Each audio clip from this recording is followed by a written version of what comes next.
الله وبركاته. وعليكم السلام. إن الحمد لله بحمده عدد خلقه ورضا نفسه وزنة عرشه ومداد كلماته. الحمد لله حمدا كثيرا طيبا مباركا فيه، وأشهد أن لا إله إلا الله وحده لا شريك له لا ند له ولا مثيل له، وأشهد أن محمدا عبده ورسوله. أما بعد، قال الله سبحانه وتعالى: أعوذ بالله من الشيطان الرجيم. لقد من الله على المؤمنين إذ بعث فيهم رسولا من أنفسهم يتلو عليهم آياته ويزكيهم ويعلمهم الكتاب والحكمة وإن كانوا من قبل لفي ضلال مبين. رب اشرح لي صدري ويسر لي أمري واحلل عقدة من لساني يفقهوا قولي. سبحانك لا علم لنا إلا ما علمتنا إنك أنت العليم الحكيم. اللهم إنا نعوذ بك من علم لا ينفع ومن قلب لا يخشع ومن نفس لا تشبع ومن عين لا تدمع ومن دعوة لا يستجاب لها. اللهم ربنا زدنا علما، اللهم ربنا زدنا علما، اللهم ربنا زدنا علما.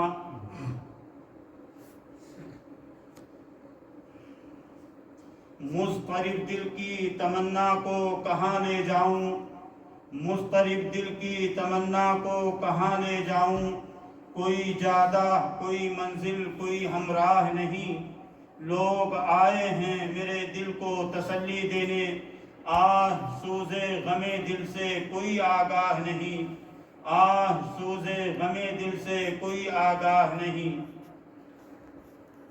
اللہ تعالیٰ کی حمد و ثنا، ستائش، بزرگی، بڑائی، تعریف، توصیف اور کبریائی کے بعد ان گنت، بے شمار، بے حد اور بے حساب درود و سلام اور اللہ کی رحمت نازل ہوں آقا نامدار، تاجدار مکی و مدنی، پیغمبر آخر الزمان جناب نبی کریم محمد رسول اللہ صلی اللہ علیہ وسلم پر اور آپ کی آل و اولاد پر۔ اللہم صلی علی سیدنا و نبینا و قرۃ اعیننا و قدوتنا محمد وعلی آلہ و ازواجہ و اتباعہ و اصحابہ و اخوانہ و انصارہ وبارک وسلم تسلیما کثیرا کثیرا۔ مختصر حمد و صلاح کے بعد میرے بھائیوں، بزرگوں، عزیز دوستوں، میں نے آپ کے سامنے آج کے موضوع کی مناسبت سے سورہ آل عمران کی 164 نمبر کی آیت کریمہ کی تلاوت کا شرف حاصل کیا ہے۔ اللہ تعالی نے اس آیت کریمہ مبارکہ میں ہم اہل ایمان بندوں پر اپنا احسان جتایا ہے، اپنی شان کریمی کا ذکر جمیل فرمایا ہے، اپنے فضل خاص کا اللہ تعالی نے ذکر کر کے ہمیں اور آپ کو ایک اہم پیغام دیا ہے۔ نبی کریم محمد رسول اللہ صلی اللہ علیہ وسلم کی ذات مبارکہ کے تعلق سے اللہ تعالی نے اس آیت کریمہ میں ذکر خیر فرمایا اور ہم تمام اہل ایمان کو ایک اہم اور حساس پیغام یہ دیا کہ نبی کریم صلی اللہ علیہ وسلم کی ذات، آپ کی شخصیت، آپ کی ہستی کوئی ادنا اور معمولی شخصیت یا معمولی ہستی نہیں ہے، بلکہ یہ اللہ تعالی کی نعمتوں میں سے ایک بڑی عظیم نعمت ہے، جس کا احساس اور شعور ہر صاحب ایمان بندے کو اور بالخصوص نبی پاک صلی اللہ علیہ وسلم کی امت کے لوگوں کو کرتے رہنا چاہیے۔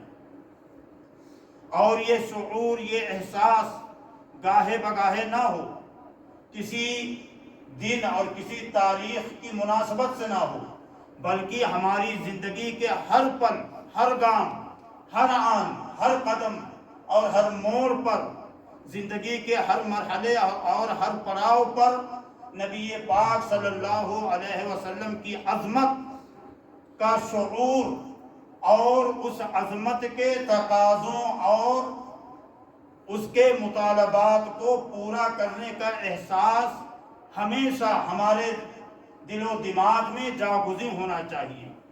نبی پاک صلی اللہ علیہ وسلم کے تعلق سے اللہ نے اس آیت کریمہ میں ارشاد فرمایا، لَقَدْ مَنَّ اللَّهُ عَلَى الْمُؤْمِنِينَ إِذْ بَعَثَ فِيهِمْ رَسُولًا مِّنْ أَنفُسِهِمْ، یقیناً اللہ تعالیٰ نے احسان عظیم کیا، اللہ تعالیٰ نے فضل خاص فرمایا کن لوگوں پر؟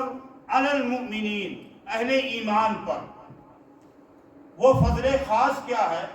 اللہ ارشاد فرماتے ہیں، اذ بعث فیہم رسولا من انفسہم، جب اللہ نے انہی کے درمیان انہی لوگوں میں سے ایک رسول مبعوث فرمایا۔ اللہ اکبر۔ یتلو علیہم آیاتی، اس رسول کا منصب جلیل کیا ہے، اس کی شان و عظمت کیا ہے؟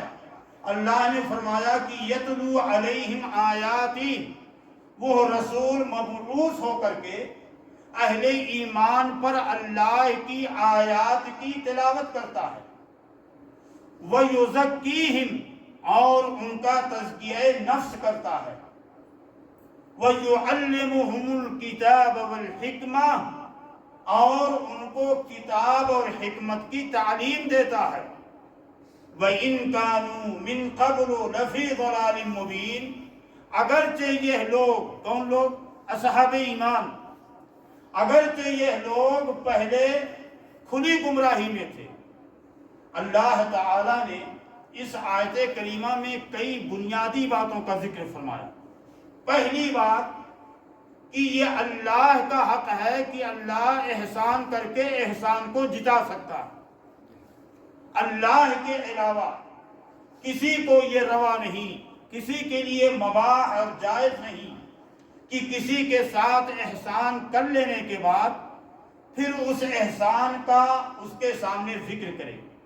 اس لیے اللہ نے قرآن کریم میں خاص طور سے صدقات اور عطیات وغیرہ، ہدایہ اور تحائف وغیرہ، کسی کی نصرت و تائید وغیرہ کر لینے کے بعد جو لوگ احسان جتاتے ہیں ان کے بارے میں اللہ نے فرمایا، لا تبطلوا صدقاتکم بالمن والعذا، کہ اے لوگو تم اپنے صدقات کو ادا کر لینے کے بعد احسان جتا کر کے اور کسی صاحب کو اذیت میں مبتلا کر کے اپنے اس احسان کو، اس صدقے کو باطل اور حقارت نہ کرو۔ یہ اللہ کے لیے جائز ہے، اور اللہ نے یہاں ہمارے اوپر اپنے اس فضل خاص کا ذکر فرما کر کے احسان جتایا۔ لقد من اللہ، یقیناً اللہ نے احسان کیا ہے، اللہ نے فضل خاص کیا ہے اہل ایمان پر کہ ان کے درمیان انہی میں سے ایک رسول بھیجا۔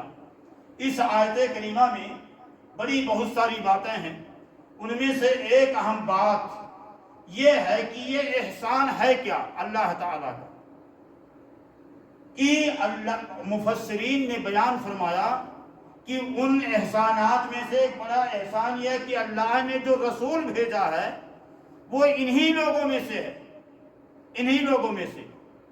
اور معتبر علماء تفسیر نے ذکر کیا ہے کہ مقصد یہ ہے، غرض و غایت یہ ہے تاکہ لوگ ان کے طریقہ کار کو سمجھ سکیں، ان کے طریقہ کار کو سمجھ سکیں، ان کے اسلوب زندگی کو پہچان سکیں۔ اور دوسرا مقصد یہ ہے کہ وہ رسول بھی اپنے ان اصحاب ایمان لوگوں کو، اپنی امت کے لوگوں کو، ان کی ضروریات کو، ان کی پریشانیوں اور مشکلات کو اور